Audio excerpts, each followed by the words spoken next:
Muy buenos días, familia, que seguimos un día más, una mañana más de jueves para seguir compartiendo y estudiando la bendita y la poderosa palabra de nuestro buen Dios. Vamos a detenernos en esta mañana en el versículo 40 del Evangelio de Mateo, capítulo 26, que así nos dice la palabra del Señor. Vino luego a sus discípulos y los halló durmiendo. Y dijo a Pedro: ¿así que no habéis podido velar conmigo una hora? Cuando Jesús llega al Getsemaní y se queda a solas con tres de sus discípulos, que recordemos que son Pedro, Jacobo y Juan, no solamente les abre su corazón diciéndoles que su alma está muy triste hasta la muerte, sino que les pide que por favor se queden con él velando. En ese momento, dice la Biblia que Jesús se va un poco más hacia adelante para allí poder orar a solas con el Padre. Y ahora vemos cómo Jesús una vez regresa hacia donde están sus discípulos, para su sorpresa se los encontró durmiendo. Oye, qué tremendo, ¿verdad? En vez de estar orando, estaban durmiendo.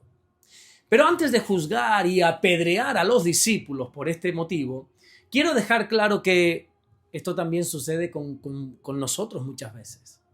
¿Cuántos de nosotros hemos dormido en tiempo de orar? ¿Cuántos de nosotros deberíamos haber estado clamando? Deberíamos haber estado quizá intercediendo por alguna circunstancia, por alguna petición, pero por alguna razón el sueño nos ganó la batalla. ¿Verdad que sí? Pablo dice en la carta a los Romanos, en el capítulo 13 y en el versículo 11, que conociendo el tiempo ya es hora de levantarnos del sueño. Aquí no se está hablando de un sueño físico, aquí se está hablando de un sueño espiritual. De hecho, la Biblia habla acerca de un espíritu de sueño, un espíritu de estupor, como dice literalmente Romanos capítulo 11, versículo 8. Estupor significa adormecimiento o insensibilidad. Pero para mayor sorpresa, la Biblia dice tanto en este versículo de Romanos como en el libro de Isaías, capítulo 29, versículo 10, que quien derrama sobre las personas este espíritu de sueño, este espíritu de estupor, es Dios mismo. Tenemos que entender que cuando la Biblia dice que Dios manda este espíritu de estupor, lo hace siempre después de un largo trato con las personas. Es como, por ejemplo, la historia de Faraón. La Biblia dice en el libro de Éxodo, capítulo 10, versículo 20, que Dios endureció el corazón de Faraón.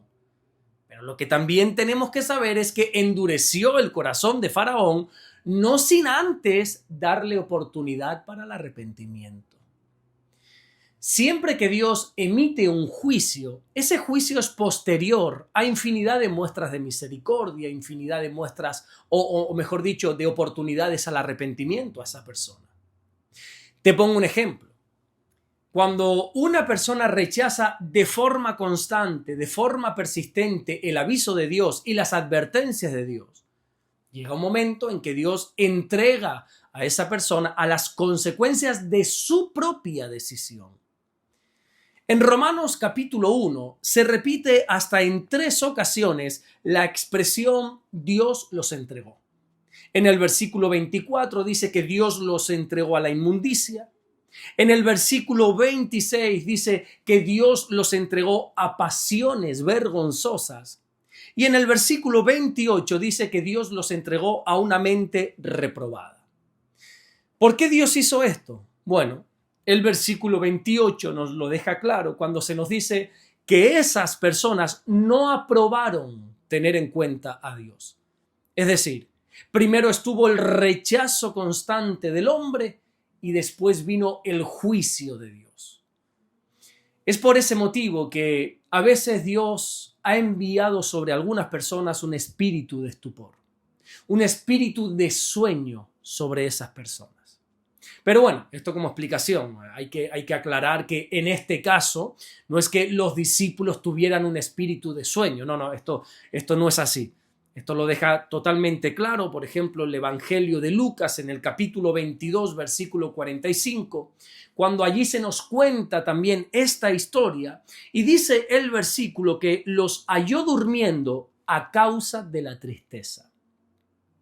El peso emocional que ellos estaban soportando era tan grande, tan intenso, que terminó venciendo sus fuerzas físicas.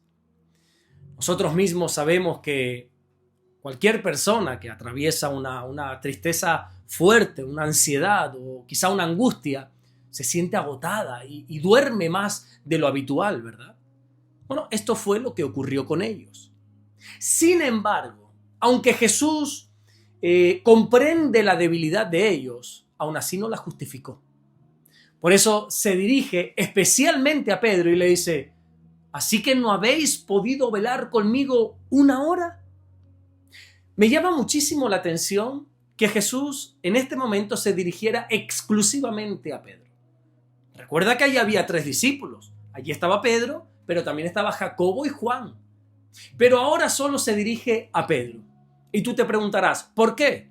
Bueno, porque si recuerdas, unas pocas horas antes, fue Pedro el que había afirmado con toda seguridad: aunque todos se escandalicen de ti, yo nunca lo haré, nunca lo haré. Aunque me sea necesario morir contigo, yo nunca te negaré. Según Pedro, él estaba dispuesto a morir por Jesús. Pero ahora aquí lo encontramos que ni siquiera pudo permanecer en oración una sola hora. Como dijo el apóstol Pablo en la primera carta que le escribió a los Corintios, en el capítulo 10 y en el versículo 12, el que piensa estar firme, mire que no caiga.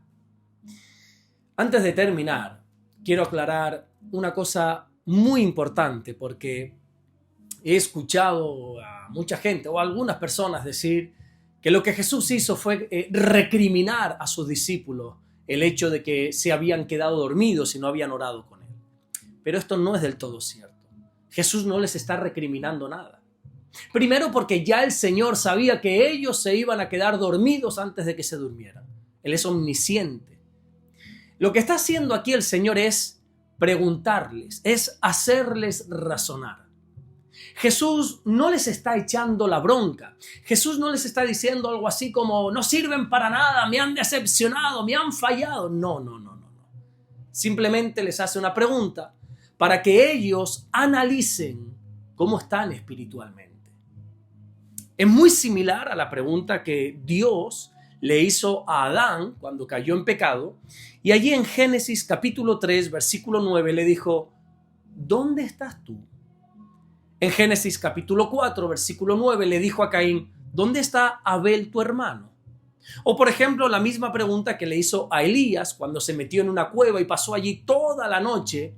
El Señor le dijo en el primer libro de los Reyes, en el capítulo 19, versículo 9: oye, ¿qué haces aquí, Elías?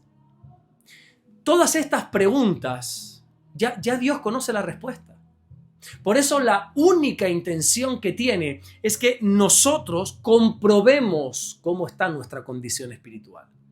Jesús les preguntó: ¿no habéis podido velar conmigo una hora? Y lo hizo para que ellos se dieran cuenta de la enorme diferencia que hay entre lo que nosotros pensamos, o sea, de lo que nosotros pensamos de nosotros mismos y la realidad de nuestra condición espiritual. Y también aclarar, por supuesto, que cuando Jesús usó el término de una hora, no es que para orar se necesite como mínimo una hora. No. Nosotros no podemos hacer una doctrina de esto. Lamentablemente he escuchado a algunas personas decir que si vas a orar, como mínimo tienes que estar una hora, porque Jesús recriminó a sus discípulos no orar ni una hora. Esto es una incoherencia. Jesús simplemente les está haciendo saber que no les está pidiendo nada imposible, sino que simplemente te ha pedido orar una hora, que es un tiempo relativamente corto. Hermano mío, no te ates a un tiempo específico de oración. No es tan importante si oras 1 hora, 5 horas o si oras 10 minutos. Lo importante es que ores, es que cuides tu tiempo de oración. Y créeme que si eres constante en tu tiempo de oración, poco a poco ese tiempo lo vas a ir a hacer creciendo cada vez más. Amén. Tú sé libre, no te ates a una hora, no tengas que decir, no, es que si no oro una hora no sirve. No caigas en ese engaño, no caigas en ese legalismo, eso no es cierto. Vamos a orar en esta mañana y vamos a darle gracias al Señor. Señor, gracias te damos por este día, gracias por guardarnos, por bendecirnos, Señor. Gracias porque tú nos conoces perfectamente y tú tratas con nosotros para que nosotros podamos analizarnos cómo estamos delante de ti. Oro, mi Dios, para que todos aquellos que estamos escuchando esta palabra en esta ocasión podamos ponernos a cuentas contigo y podamos estar en orden, podamos estar bien delante de ti. Gracias, Señor, por todo lo que estás haciendo y gracias por todo lo que vas a hacer. En el nombre bendito de Jesús. Amén y amén. Que Dios te bendiga. Nos vemos mañana viernes, Dios mediante, para seguir compartiendo la palabra del Señor.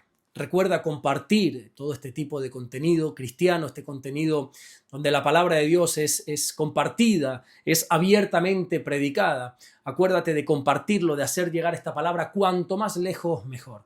Dale me gusta a este contenido y por supuesto suscríbete a este canal, El Pastor Alberto Ares. Nos vemos mañana viernes, Dios mediante, para seguir compartiendo la palabra del Señor. Dios te bendiga.